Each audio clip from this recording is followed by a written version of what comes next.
Halo adik-adik mahasiswa, kita bertemu lagi dalam video pembelajaran mata kuliah dasar-dasar manajemen. Pada pertemuan hari ini, kita akan membahas mengenai fungsi pengendalian dalam manajemen.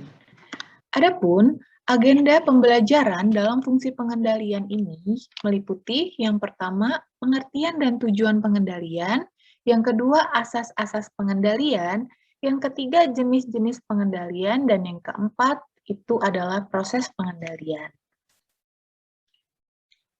Nah, fungsi pengendalian atau controlling adalah fungsi terakhir dalam proses manajemen, di mana fungsi ini sangat penting dan sangat menentukan dalam pelaksanaan proses manajemen. Karena itu, harus dilakukan dengan sebaik-baiknya. Dalam fungsi pengendalian ini berkaitan erat sekali dengan namanya fungsi perencanaan, di mana kedua fungsi ini merupakan hal yang saling mengisi karena fungsi pengendalian harus terlebih dahulu direncanakan. Nah, jadi tidak bisa menjalankan fungsi pengendalian sebelum dilaksanakan fungsi perencanaan. Yang kedua, fungsi pengendalian hanya dapat dilakukan jika ada perencanaan. Yang ketiga, pelaksanaan rencana baik jika pengendaliannya baik. Dan yang keempat, tujuan dapat diketahui baik atau tidak bila ada pengendalian atau pengukuran. Nah, dengan demikian, peranan dari fungsi pengendalian ini sangat menentukan baik atau buruknya pelaksanaan dari suatu rencana. Oke. Nah, pengendalian atau controlling dapat didefinisikan sebagai berikut menurut beberapa para ahli. Menurut Earl P. Strong, pengendalian adalah proses pengukuran berbagai faktor dalam perusahaan agar sesuai dengan ketetapan-ketetapan dalam rencana. Nah, menurut Robert, pengendalian itu merupakan usaha sistematis untuk menetapkan standar prestasi kerja dengan tujuan perencanaan. Dan menurut G.R. Terry, pengendalian itu merupakan proses penentuan apa yang harus dicapai sesuai standar, apa yang sedang dilakukan dalam fungsi pelaksanaan, dan menilai pelaksanaan, dan bila perlu melakukan perbaikan sehingga pelaksanaan sesuai dengan rencana. Artinya, selaras dengan standar yang telah dibuat oleh suatu perusahaan atau suatu organisasi. Nah, apa sih yang menjadi tujuan dalam pengendalian? Nah, dalam pengendalian itu memiliki antara lain 4 tujuan. Yang pertama, proses pelaksanaannya itu dilakukan sesuai dengan rencana. Terus yang kedua, itu dia melakukan tindakan perbaikan jika terdapat penyimpangan. Nah, tujuan ketiga, yaitu tujuan yang dihasilkan oleh perusahaan itu sesuai dengan rencana yang telah dibuat di awal oleh suatu organisasi atau suatu perusahaan. Dan yang keempat, dengan adanya pengendalian itu bertujuan agar pemanfaatan semua unsur manajemen 6M itu dia dapat berjalan efektif dan efisien. Nah, itu adalah keempat tujuan diadakannya fungsi pengendalian. Oke, kita lanjut. Nah, mengapa pengendalian itu perlu dilakukan? Yang pertama, karena rencana yang paling baik itu akan menyimpang. Artinya gini, ketika kita sudah membuat rencana, kita sudah memikirkan baik buruknya, memikirkan resikonya seberapa jauh gitu ketika kita membuat rencana tadi, itu pasti di akhir akan terjadi kemungkinan terjadi penyimpangan. Nah, oleh karena itu diperlukan pengendalian agar rencana yang kita buat tadi itu tidak sepenuhnya tidak bisa kita jalankan. Nah, jadi kalau misalnya kita sudah membuat rencana nih, tiba-tiba terjadi penyimpangan, itu maka akan bisa kita koreksi atau kita lanjuti dengan tindakan alternatif lainnya yang tetap sesuai dengan tujuan organisasinya itu seperti apa. Gitu. Nah, yang kedua, itu dengan adanya pengendalian, maka akan membantu manajer memonitor secepatnya perubahan lingkungan dan pengaruhnya pada kemajuan organisasi. Nah, karena semakin berkembangnya zaman, kita nggak ada yang tahu kan ke depannya itu bakal seperti apa.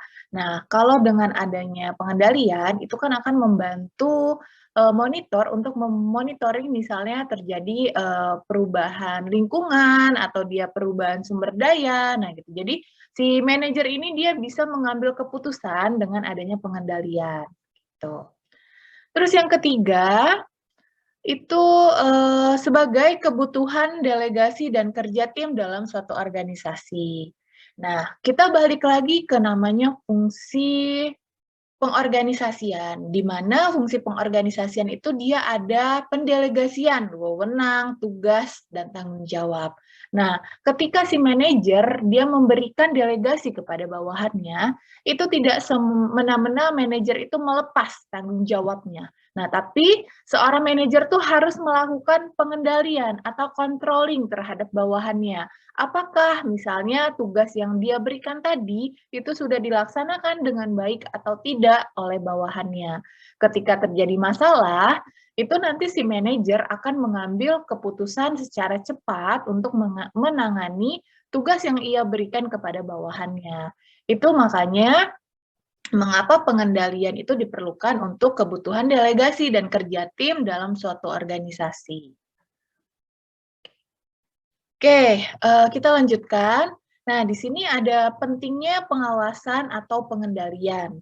Nah, faktor organisasi yang mendorong perlunya pengawasan dan pengendalian yang pertama itu karena adanya perubahan. Nah, ketika adanya perubahan, maka diperlukan pengendalian. Kenapa? Karena nantinya organisasi itu dapat mengantisipasi perubahan secara benar, baik perubahan lingkungan, perubahan sumber daya, terus perubahan resiko, dan lain-lain.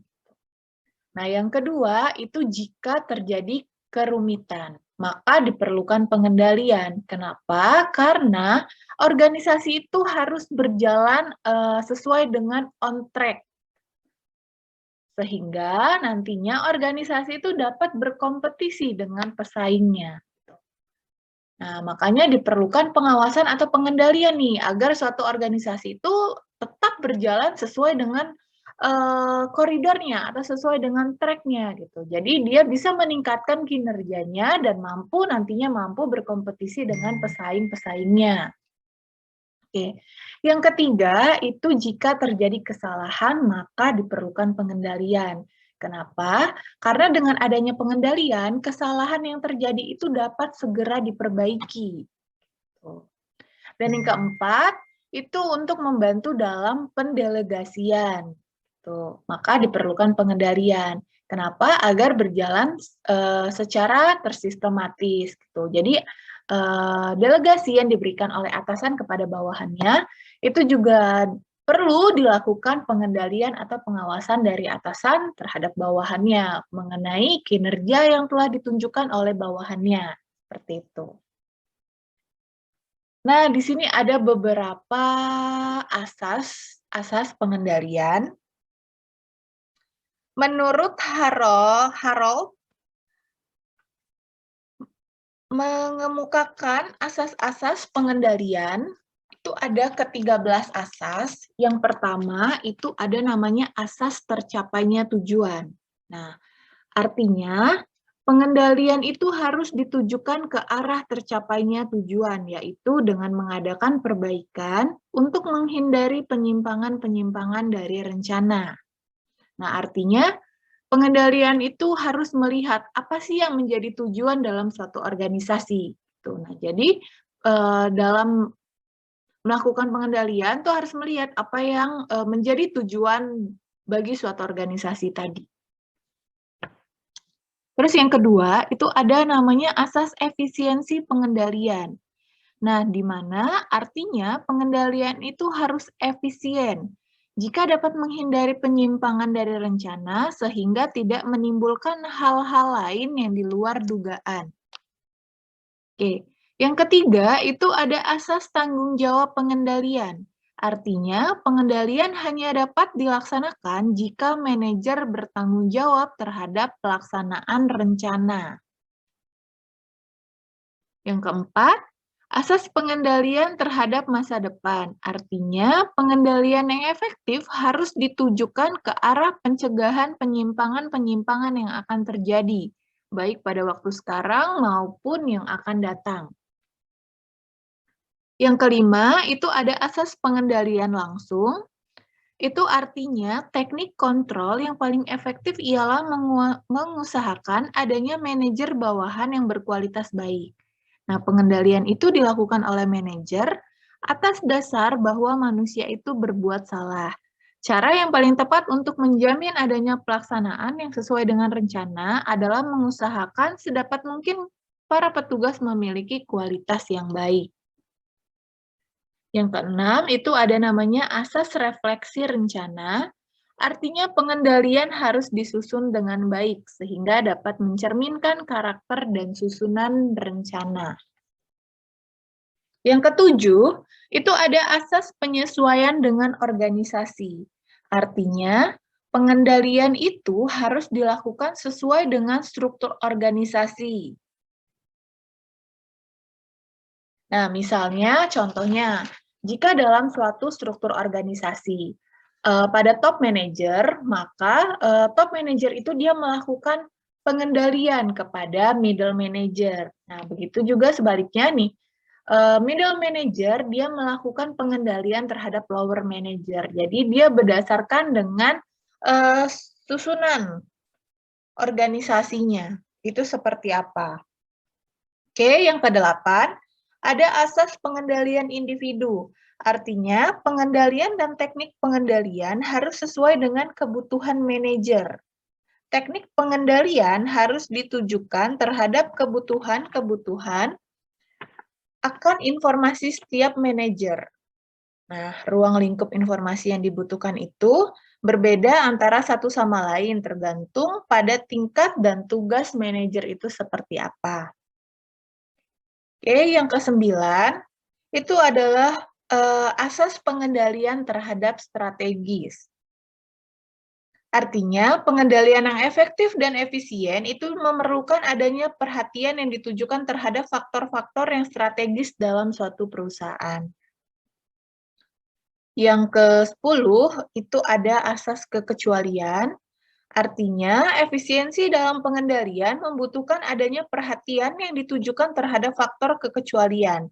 Nah, kekecualian ini terjadi dalam keadaan tertentu ketika situasi perubahan atau ketika situasi itu berubah dan tidak sama. Yang ke-11, itu ada namanya asas pengendalian fleksibel. Artinya, pengendalian harus luas dan menghindari kegagalan pelaksanaan dari rencana. Yang ke-12, itu ada namanya asas peninjauan kembali. Artinya, sistem pengendalian harus ditinjau berkali-kali agar sistem yang digunakan itu berguna untuk mencapai suatu tujuan. Yang terakhir, itu ada namanya asas tindakan. Artinya, dalam pengendalian, itu dapat dilakukan apabila ada ukuran-ukuran untuk mengkoreksi penyimpangan-penyimpangan yang terjadi di dalam suatu rencana atau suatu organisasi. Jadi dia ada tolak ukurnya atau ada standarnya ketika kita membuat rencana. Jadi ketika kita melakukan fungsi pengendalian itu bisa kelihatan apakah rencana yang telah kita buat itu terjadi penyimpangan atau tidak. Nah, itu ada ke-13 asas dalam fungsi pengendalian. Nah, selanjutnya ada namanya jenis-jenis pengendalian. Ada ke-9 jenis. Yang pertama itu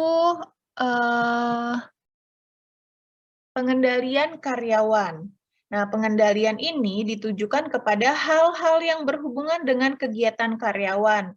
Misalnya, apakah karyawan bekerja sesuai dengan rencana, perintah, tata kerja, disiplin, absensi, dan sebagainya. Yang kedua, itu ada namanya pengendalian keuangan.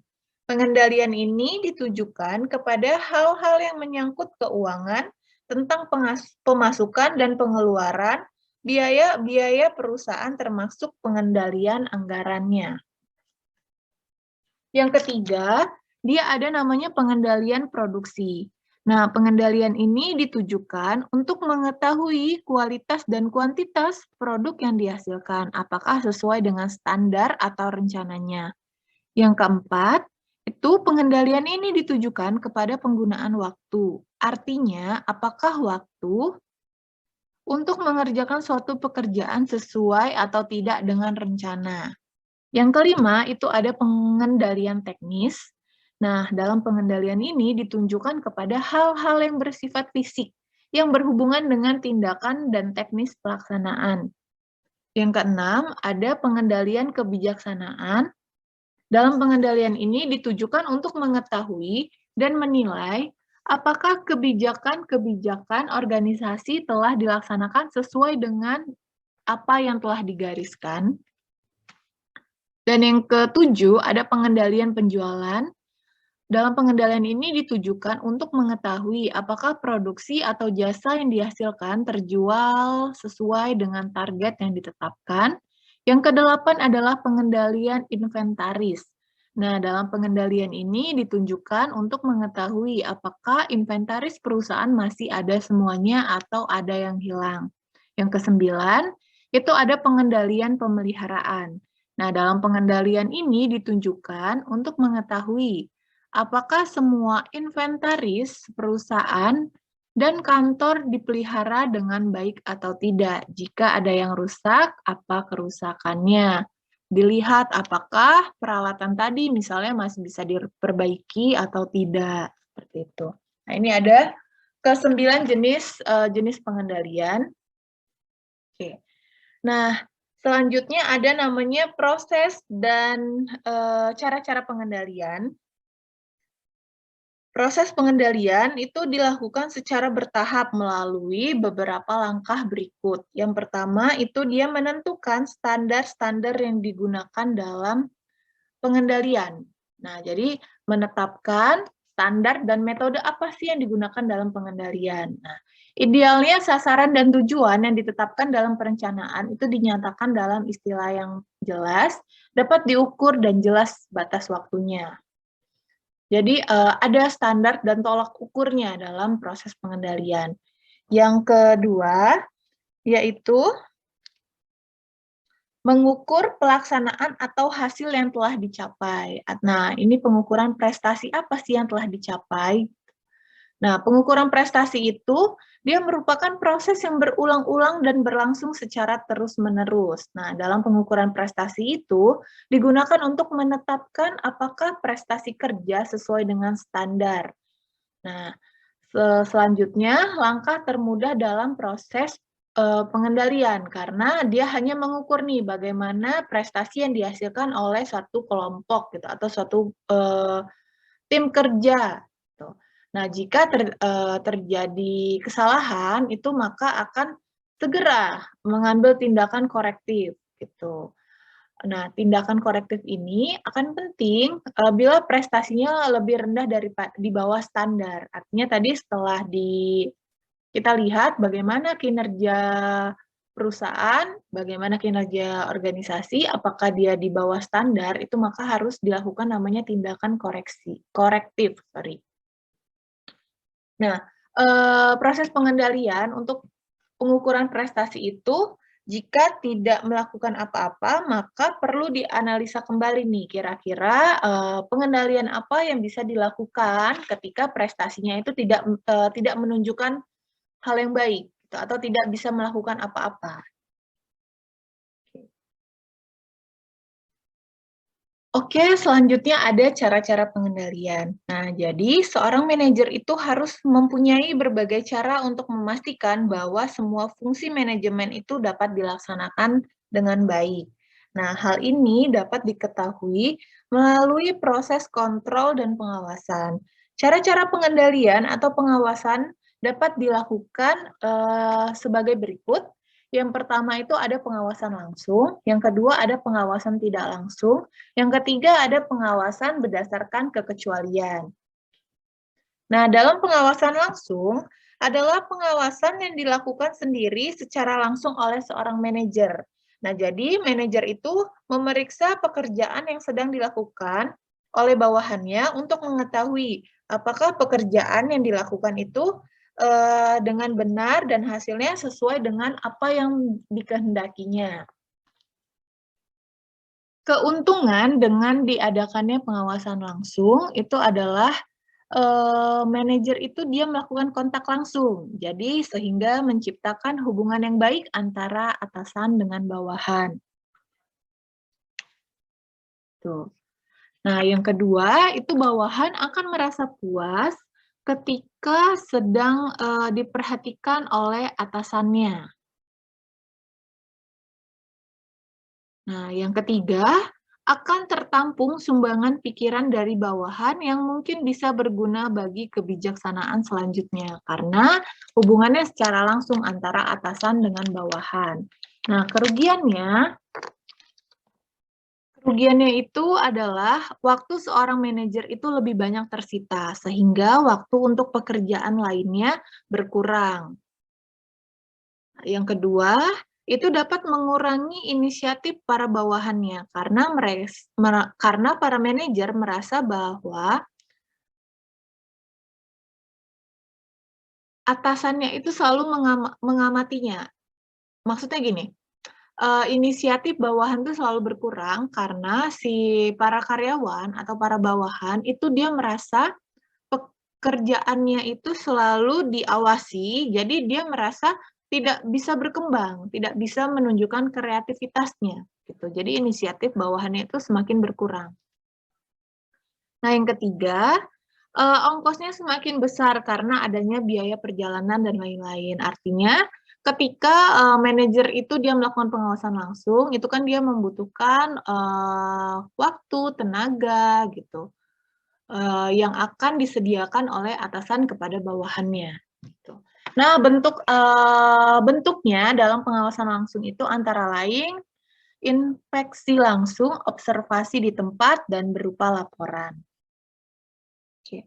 Nah, pengawasan tidak langsung itu adalah pengawasan dari jarak jauh. Artinya, dengan melalui laporan yang diberikan oleh bawahan.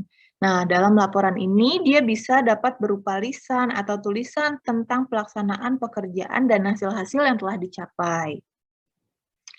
Nah, kebaikannya dalam pengawasan tidak langsung, itu waktu manajer untuk mengerjakan tugas-tugas lainnya semakin banyak, misalnya dalam membuat perencanaan, kebijakan, dan lain-lainnya.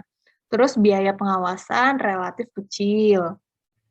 Terus dia memberikan kesempatan inisiatif bawahan untuk terus berkembang dalam pelaksanaan kegiatannya, dalam pengawasan tidak langsung. Nah, dan yang ketiga, itu adalah pengawasan berdasarkan kekecualian. Nah, adalah pengendalian yang dikhususkan untuk kesalahan-kesalahan yang luar biasa dari hasil atau standar yang diharapkan. Nah, dalam pengendalian semacam ini dilakukan dengan cara kombinasi pengendalian langsung dan tidak langsung oleh manajer. Jadi, ketika ada terjadi kasus-kasus penyimpangan yang bisa dikatakan penyimpangan yang luar biasa gitu, masalah yang luar biasa, maka perlu dilakukan pengawasan kombinasi antara pengawasan langsung dan tidak langsung oleh manajer. Oke, terima kasih. Untuk pertemuan hari ini kita cukupkan sampai di sini. Nanti kita lanjutkan lagi video pembelajaran pada pertemuan berikutnya. Sampai ketemu lagi di video pembelajaran selanjutnya. Semoga ilmu yang saya sajikan dalam video pembelajaran ini dapat kalian cermati dengan baik. Saya akhiri, terima kasih, tetap semangat.